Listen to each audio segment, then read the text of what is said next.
We're done. Yeah, we're going downstairs. I've already rearranged it so that I can be the driver today. Henry would take me out there. So no, Henry does today too.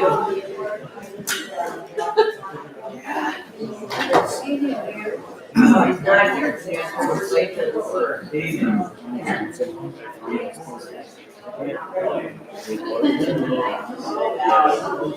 And then he's got this scripture. What you gonna do? You went to work yesterday. We went trick or treating with her. She was Oh, I'm sure you'll do fine. Lions neighbor.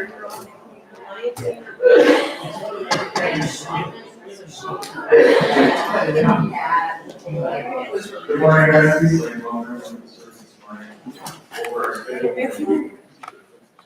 Tomorrow night, 5:30, looking at Wednesday exercise class. Wednesday, she has a class from 11 to 12, and food pantry from 12:30 to 1:30, and with Bible study Wednesday at 7 o'clock, and also Thursday morning at 10:30.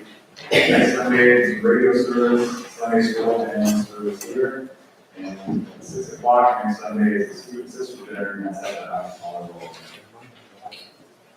We are partnering with North Point Church and First Baptist Church. We put on a play on Christmas time at First Baptist. The play will be a Christmas story. And we are looking for all ages to be part of it. If you're willing to be part of the play, please contact them at the phone number there. Backstage help is here as well. Samaritan's Purse, Operation Christmas Travel is back. Shoeboxes labeled with instructions on how to pack a shoebox can be found in our desk. Please have boxes to the church no later than Sunday, November 17th. If you have any extra winter jackets and boots laying on, while any of you use them, please drop them off at the Reformation Sunday Hancock. If you are able to bring them to the Donation Center, you can drop them off at the church and we will share the other minutes. If you can, drop them off yourself. What we had on the 10th of November, along the worship service, we had a Christian house offering, food pantry in the basement, and also pop-up in the fellowship hall. Everyone, please bring your pass to the serving group number 1. Serving group number. The next board meeting is November 12th, and on the 16th, 9 to 12, the High Cottage Street Sale, taking place of the day grass sale. We will have everything from sweets to bakery. You see that along with any questions. On December 8th at 6 o'clock, the adult Christmas potluck gathering will take place. We bring your pass and this is the day for our meeting. Birthdays, happy birthday, belated birthday to Gordon, Virginia Johnson, and Samantha Mays, who celebrated birthday last week. And coming up, we're going to be at any other announcements? Today, Pastor Jay is not here, so the service will be up on the screen. Thank you.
brings us every woe, be glad and prove the might, our hands spread arms and fight. On earth is not his equal. With light ours cannot be done. Soon we're our lasting fate. But for us Christ the valiant one, whom God himself declared. As he through this baby, Christ Jesus it is he, as Lord of hosts adored, our only King and Lord. He holds the field forever. Oh, devils of the world should fill, all watching to devour us. We tremble not, we fear no ill. They cannot overpower us. For this earth brings stay still, so fiercely as he will. We need not be alarmed, for he is not disarmed. On with no word or throws him. The worldling's tale shall let remain, nor any fate set for it.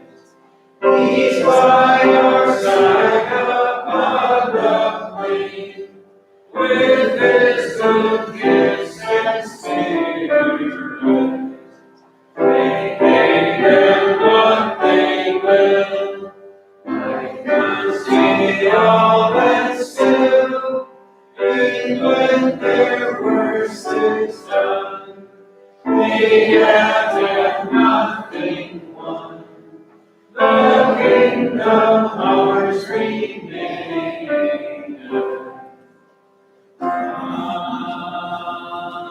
Amen.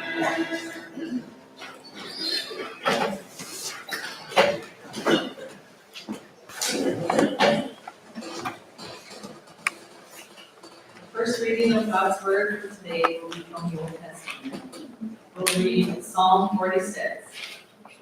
And reading in the name of our Lord. God is our refuge and strength, a very present help in trouble. Therefore we will not be fear, though the earth be removed, and though the mountains be carried into the midst of the sea. Though the waters thereof roar and be troubled, though the mountains shake with the swelling thereof. There is a river, the streams whereof shall make glad the city of God, the holy place of the tabernacles of the Most High. God is in the midst of her, she shall not be moved. God shall help her, and that great earth. The heathen raged, the kingdoms were moved. He uttered his voice, the earth melted. The Lord of hosts is with us, the God of Jacob is our refuge. Come, behold the works of the Lord, what desolations he hath made in the earth. He maketh wars to cease unto the end of the earth. He breaketh the bow, and cutteth the spear in sunder. He burneth the chariot in the fire. Be still, and know that I am God. I will be exalted among the heathen. I will be exalted in the earth. The Lord of hosts is with us. The God of Jacob is our refuge. Amen.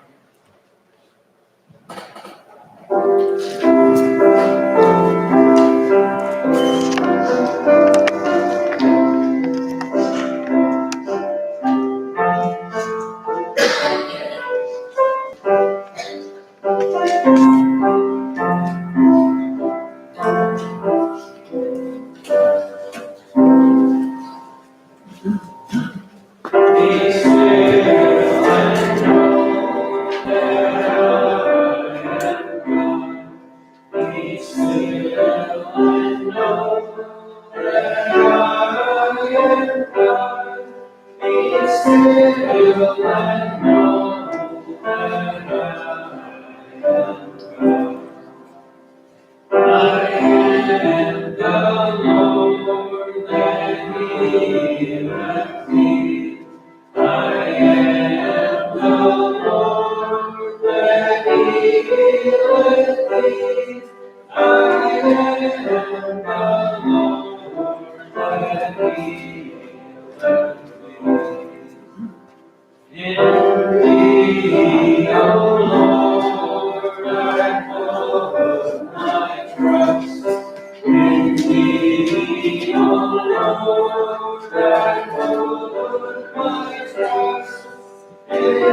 will read from the 31st chapter, Jeremiah, verse 31 through 34.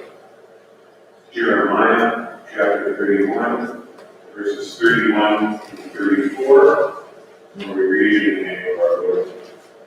Behold, the days come, says the Lord, that I will make a new covenant with the house of Israel and with the house of Judah. Now according to the covenant that I made with their fathers in that day that I took them by the hand to bring them out of the land of Egypt, which my covenant they break, although I was a husband unto them, says the Lord. But this shall be the covenant that I will make with the house of Israel. After those days, said the Lord, I will put my law in their inward parts, and write it in their hearts, and will be their God, and they shall be my people.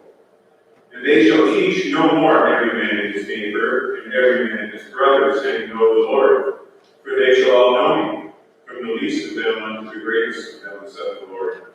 For I will forgive their iniquity, and I will remember their sin no more. Amen. Let us pray. Most gracious and almighty God, indeed we come to you this day, mindful of the great gift that you have given us through your grace that we have received through faith. And Father, now, by your mercy, we are forgiven. And so, Father, it is as forgiven people that we approach you this morning, and we make our petitions to you. We do continue to pray, Father, for Maya Nelson. We pray for Julia as well. Pray, Father, for your healing for Maya, that you would continue to be with her and to strengthen her. We pray, Father, for Debbie Roberts, to continue to bless her and bring healing to her body, and Father, take care of this chemo that she's receiving, that she would be able to receive that well and do its work. We pray, Father, for Josh and Lindsay and Diogo again, Father, that you would bring your special consolation to them. We pray, Father, for the Life Outreach Center in Hancock according to their request. We ask, Father, your blessing on Eric Kidnap. We pray, Father, that you would bring healing to him. We pray, Father, for Mike and Marie Schneider again, that you would heal them and strengthen them. We pray, Father, for Mike Carlson. We pray, Father, for Danny Jarvie. We pray for Corey Bedore. We pray for the family of Bob Nominelli. We pray, Father, for the family of Phil Parks. We pray, Father, that you be with Ross and Pauline at this very difficult time for them. Watch over them and be with them. Comfort them with your peace and your healing, Father. We pray, Father, for Dorothy Hargela. We pray, Father, for Janet Pietla. We pray, Father, for Clement Dorothy Modeline. We pray for Bart Patler, Josie Clement, Nancy Bartel, and her sister Jan. We pray for Bert Bob Antioho, Peter Antioho, Judy Jarvis, David Ferguson, Lynn Getla, Jean Melcher, Heidi Agela, Carrie, Aaron Fisher, Jay and Joyce Rowe, Roger and Judy Jenkins, Dorothy Hilton, Beth Costello, Ed Logan Jr., Sierra Jarvie, Wanda Lorenz, Dale Lane, Adam Weidner, Amber Dwyer, Nick and Emma Bukowski, Jessica Crossley, Baby Liam, Pete Naima, Shirley and Gordon did that, Brad Agela, Laura Agela, Shelley, Mark and Dale Trubisky, Don Long, all of those who are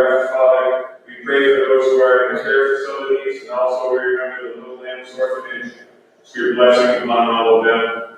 We pray, Father, for our Sunday school and our youth.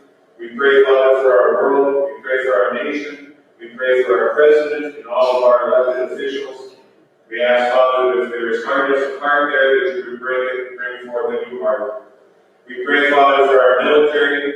We remember those who are in jeopardy, Father. We pray that you would be with them, watch over them, keep them safe, and return them safely home. Be with their family and loved ones as well. We pray for our police departments, our fire departments, our EMTs. We ask your blessing upon each of them, Father. Pray that you would keep them safe, be with their families and loved ones. Father, we pray for our enemies as Jesus told us to. We ask, Father, that whatever is causing conflict between us, you would remove that cause and restore us to peace. We pray, Father, for your worldwide church. We remember, Father, your persecuted church. We ask that you would keep all of us steadfast. Keep us in that faith which you have blessed us with. We pray, Father, for Pastor Dave and the Hope Baptist Church. We pray, Father, for Pastor Tony and First Baptist. We pray, Father, for the whole Israel of God. As St. Paul tells us, we lift up you, Father, our federation, our central board. We ask your blessing upon them. And we pray, Father, for our congregation. As we continue to work to do those things that you would have us to do, we ask, Father, that you would sustain us in that ministry that you have blessed us with, so that in every way, Father, your name would be hallowed and glorified in everything that we do. Almighty and most merciful God, of your bountiful goodness, keep us, we ask you, from all things that may hurt us, that we, being ready both in body and soul, may cheerfully accomplish those things that you would have done through your Son, Jesus Christ our Lord, who lives and reigns with you in the Holy Spirit, one God, world without end. And now, Father, we ask that you would hear us as we pray, even as Jesus taught us to pray. Our Father, who art in heaven, hallowed be thy name. Thy kingdom come, thy will be done, on earth as it is in heaven. Give us this day our daily bread, and forgive us our trespasses, as we forgive those who trespass against us. And lead us not into temptation, but deliver us from evil. For thine is the kingdom, the power, and the glory, forever and ever. Amen.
The Reformation Sunday is taken from Paul's epistle to the Romans, the 3rd chapter, and we will read verses 9 through the end of that chapter, verse 31. It's Romans 3, 9 to 31, where we read in the name of our Lord. What then? Are we better than they? No, in no wise. For we have before proved both Jews and Gentiles that they are all under sin. As it is written, there is none righteous, no, none. There is none that understandeth. there is none that seeketh after God. They are all gone out of the way. They are together become unprofitable. There is none that doeth good, no, not one. Their throat is an open sepulchre, with their tongues they have used deceit. The poison of asps is under their lips, whose mouth is full of cursing and bitterness. Their feet are swift to shed blood. Destruction and misery are in their ways, and the way of peace have they not known. There is no fear of God before their eyes. Now we know that what things soever the law saith to them who are under the law, that every mouth may be stopped, and all the world may become guilty before God. Therefore, by the deeds of the law, there shall no flesh be justified in his sight, for by the law is the knowledge of sin. But now the righteousness of God without the law is manifested, being witnessed by the law and the prophets, even the righteousness of God, which is by faith of Jesus Christ, unto all and upon all them that believe, for there is no difference. For all have sinned and come short of the glory of God, being justified freely by his grace through the redemption that is in Christ Jesus, whom God has set forth to be a propitiation through faith in his blood, to declare his righteousness for the remission of sins that are past, through the forbearance of God. To declare, I say, at this time, his righteousness, that he might be just, and the justifier of him which believeth in Jesus. Where is boasting then? It is excluded. By what law? Of works? Nay, but by the law of faith. Therefore we conclude that a man is justified by faith without the deeds of the law. Is he the God of the Jews only? Is he not also of the Gentiles? Yes, of the Gentiles also. Seeing it is one God, which shall justify the circumcision by faith, and uncircumcision through faith. Do we then make void the law through faith? God forbid. Yea, be established the law. Amen. Let us pray. Gracious and almighty God, we do thank you for this your word. We pray, Father, even now, as we sing, keep us steadfast in it. Sanctify us in the truth. Your word is truth. For Jesus' name's sake. Amen. I always teach my students whenever we go through Romans that you can't isolate any of the sections of Romans. You have to read chapter 1 through 8 always together. Otherwise you lose the sense, really, of what is attempting to be said. When we start out in the early chapters of Romans, Paul, after the greeting, is really bringing out this aspect of how fallen the world is, how in darkness it truly is. And he stresses this very clearly through chapter 1. And he stresses it even stronger in chapter 2 by indicating very clearly that even the people who would think themselves to be righteous, that in their judging of other people who they declare to be unrighteous, that they themselves are guilty of all the same sins.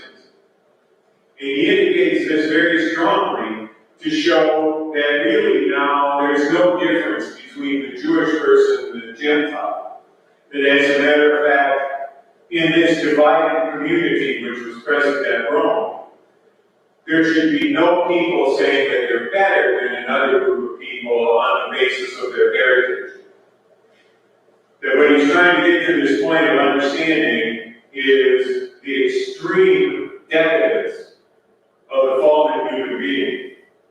And this is what brings us into chapter 3 then, as he introduces and he says, well, is there any advantage to being Jewish? Yes. He says, because as a matter of fact, they first received the word, the prophets spoke to them, all of these things took place.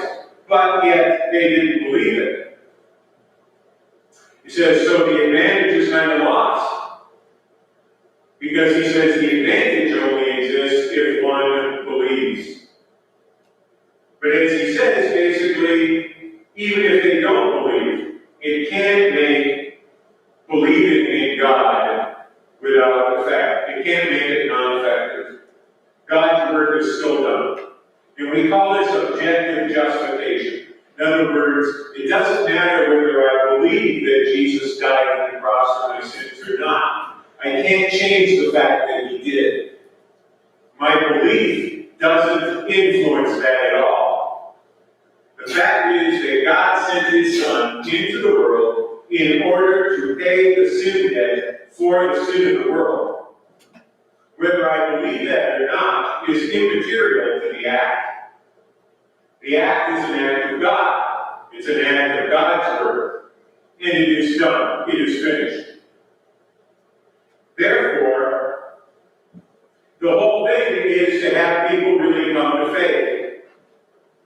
The whole thing that makes this to be totally efficacious in the heart of a person then is a person must come to believe this. And this is what Paul says. He says, before you Gentiles then turn around and become hard on the Jewish people, that they didn't believe this when it was presented to them. He says, very clearly, he says, I want you to understand. He says, we're all the same. He says, whether we're Jew or Gentile. He says, is anyone better than another one? He says, no. He says, no. He says, we demonstrated before, and here he's talking about in chapter 2, essentially, that both the Jews and the Gentiles are all under sin. Now, we understand that. Very often we deal with that, and we say, well, people commit certain deeds, and they do certain things, and things like that. We don't really understand the depth of the severity of this. What he's really talking about here is more than just what we call the accident. In other words, the committing of a sinful act. There rather is a fallenness. There is a propensity to sin. And he says, I want you to understand, he says, this is the state that we are all in by nature. He says, and you hear these verses quoted all the time, there is none righteous, no, not one. And it kind of becomes almost innocuous. We say that without understanding the force of what he's really talking about. He says, there's no one that can possibly be righteous. There's no one that can do what is right. No, not even one person. He says, there's no one that by nature can do this that is right. And this is what he goes on to elucidate. He says, there's none that understands. He says, we not only can't do what's right, but we can't even understand what is right. He says, as a matter of fact, we can't even seek for God. It's impossible for us to seek for God, because by nature we're fallen, and we don't want to deal with God. We want to deal with ourselves and a God that we create, because we figure that we can placate that God. But what happens when you deal with a God who happens to transcend that? What happens if you deal with a God who is the true God? Paul says we can't even fathom such a God. He says we are so fallen in our understanding. He says they are all gone out of the way. He says all people. He says they have all gone astray. He says, and as a matter of fact, he says they become useless. He says there's no one who does what's morally good. There isn't even so much this one. And he's talking about all of us. But he's not done here. He says even that's not far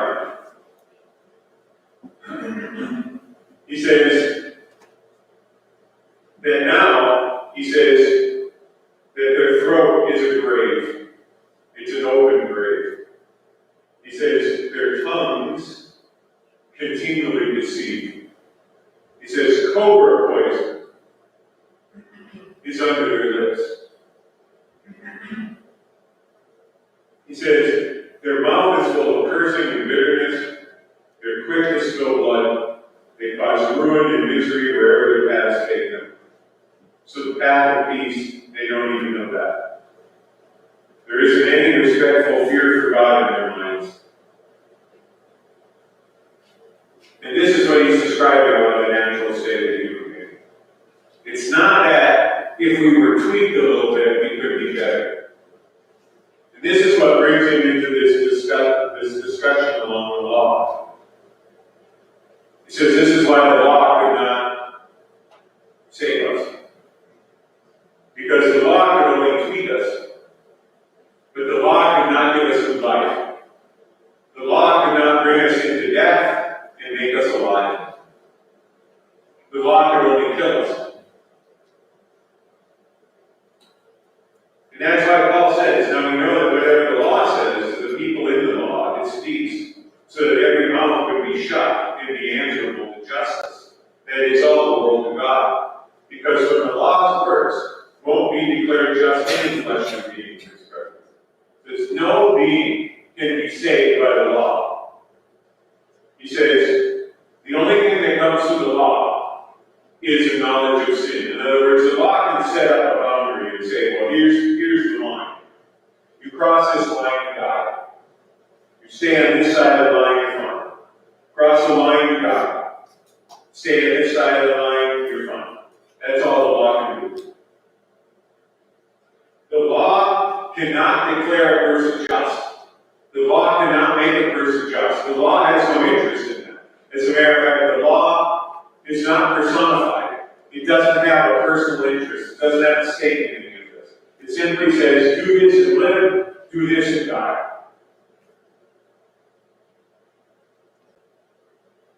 And that's it. If things had been left that way, that's simply the way it would be. And as a matter of fact, humankind could not be saved.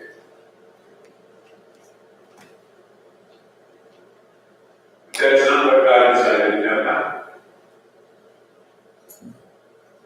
Instead, he did something that's really beyond human understanding. And that's why Paul says, he says, rather now, apart from the law, God's justice has been demonstrated. He's demonstrated his justice.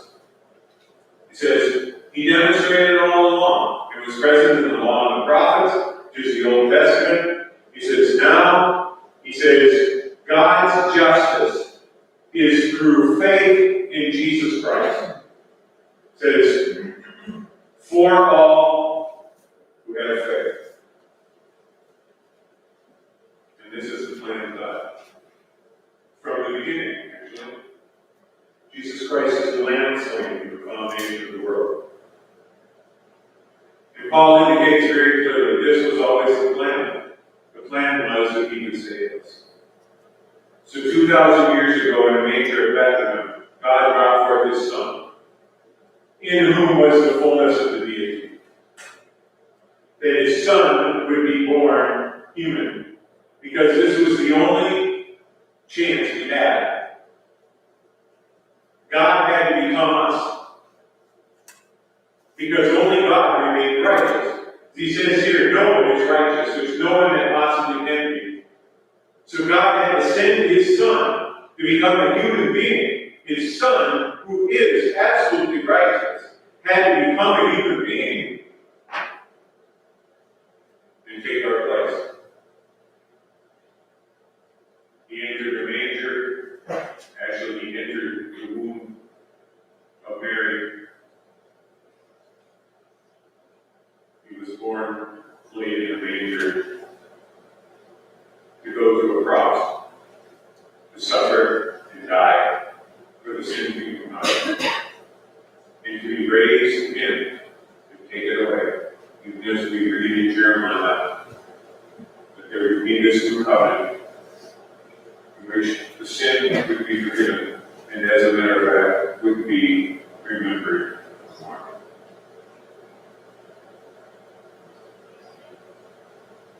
This is the distinction between the law and the gospel. The only one that can strike this balance is Jesus Christ. He alone strikes the balance between the law and the gospel. The law comes and accuses us, and rightly so, because we are guilty. But accused by the law, we have an advocate who stands up for us, whose blood cleanses us from all iniquity. And by faith, in Him.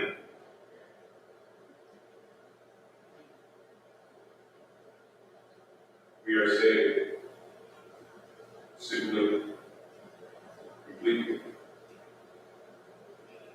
And this is what Paul says.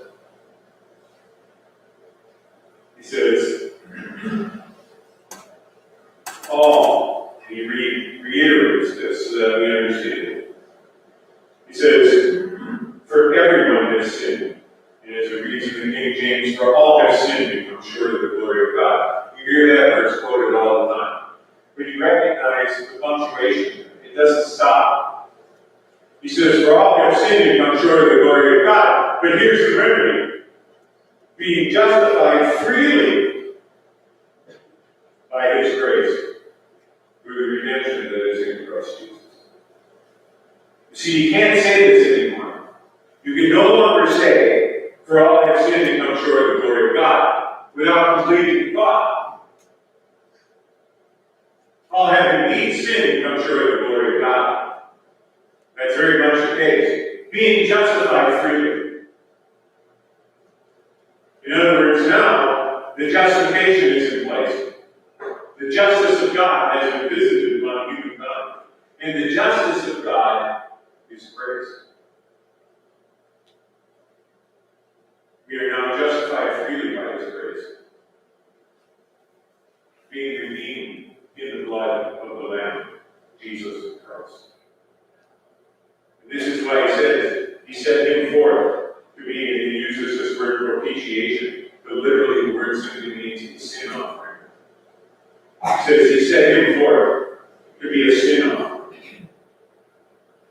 So that now, that by this offering of this perfect, righteous human being, who is also the fullness of the deity, that now we would understand very clearly that this righteousness of God is now in place.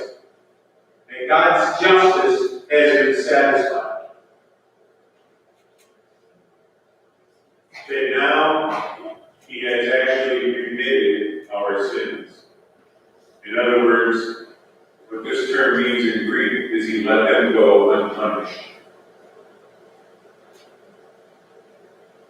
God waited, says God's forbearance, the King James talks about. It actually means during the time of God's holding back, God did not visit the price of our iniquity upon us, because He was merciful and kind, and He waited to show His justice in the present time.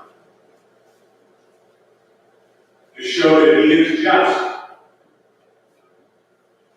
but He is also the justifier of the person who believes in Jesus Christ. And this really is our simple calling in the world. We are to go forth into the world and we are to declare this reality. That now, as a matter of fact, yes, the world is full of sin. Yes, there is no one who is righteous by nature. But now, by the finished work of Jesus Christ, the atonement is in place. They have been justified freely by His grace because of the child in the manger who goes to the cross and rises from the dead.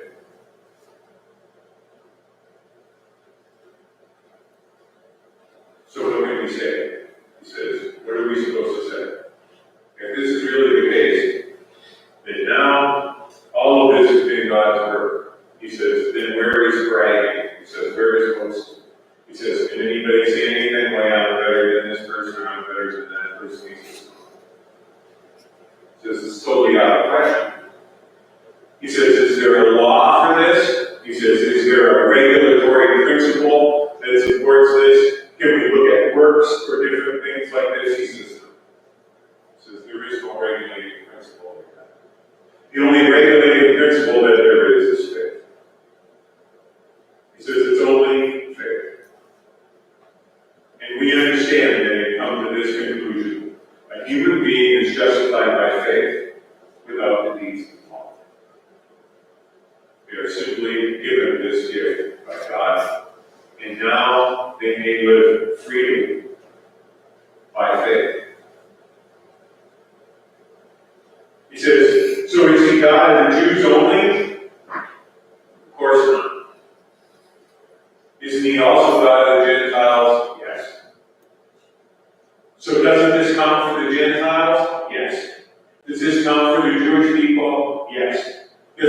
for all humanity? Yes, it counts for everyone. He says, because there's one God, and one God will do the justifying. And he justifies those who are circumcised, the Jewish people. He justifies them by faith. And he justifies those who are uncircumcised, the Gentile people. He justifies them through faith. And this is just a play on words in Greek, using different prepositions to express precisely the same idea. He says, in other words, universally, a person is solely justified by faith. So then, he says, do we make the law empty through faith? Because in other words, do we take the law and turn around and say, that now we don't have to pay any attention to it or anything like that? He says, do we void it? He says, no.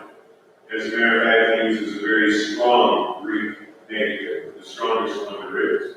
He says, not a chance. He says, no, that's not what we do. The law is good. And Paul says that many times. Because the law is good. There's nothing wrong with the law. The law is great. He says, my problem is my decadence, my fallenness. He says, what the law tells me to do is good. It's right. He says, but I can't do it. He says, so is the law empty? He says, no. He says, no. The law is empty. And this uses, yet we establish the law, but actually what this says is, no, we now understand it the right way. In other words, we know that the law is any demand that God makes. God makes a demand. Can I meet the demand? No. Why? Because I'm fallen. And there is nothing righteous within me by nature. But now, being given, imputed, this faith through the grace of God, that now, an imputation just means something that's laid to another person's account. Now, by the accounting of the finished work of Jesus Christ, which is now given us through his shed blood, now we come to this place of understanding. The law demands, and I by nature cannot do. The law demands, but washed in the blood of Jesus Christ, it is given to me fulfilled. I have met the demands of God, because Jesus Christ has stood in my place and justified me. He has rendered me just. And this is the reality that we face every day. That we don't get captivated again with the law. We don't turn around and say, well, how do I appease God? Because it's a merit case. The scripture says very clearly that there is one offering that has been offered for sin, and it's once and for all. It is Jesus Christ. When we come to deal with our own failing or our own struggle or different things in life, we are not to look within ourselves. We are to look to Jesus Christ, the author and finisher of our faith. And in that way, then we understand the law in the right way. The law brings us to the point of understanding that by nature we cannot. The blood of Jesus Christ and grace through faith brings us to the point of understanding that what we cannot has already been done and granted to us through his love, his mercy, and his grace. So that all the days of our life we merely lean upon Jesus Christ. We trust in him by faith. That what he has promised, that the faithful God has promised, he will fulfill. And in the end, that's all that will be necessary. Because when we come to that last day, we will be tried on whether we have trusted in God through Jesus Christ.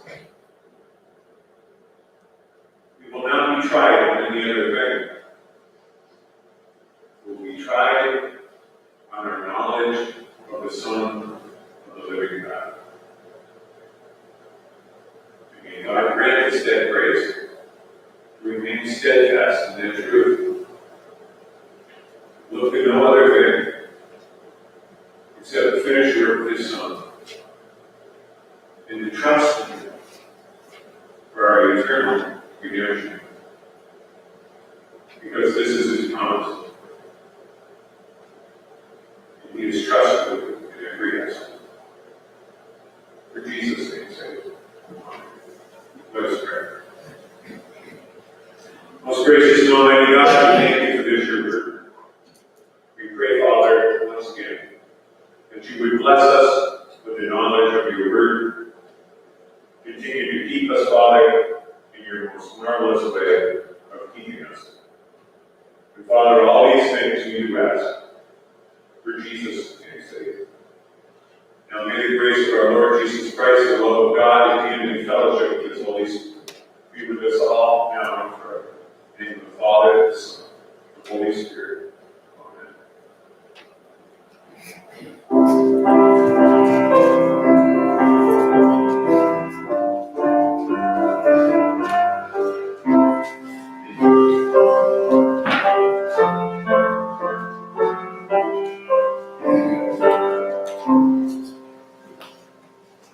Amen.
Soon the early days will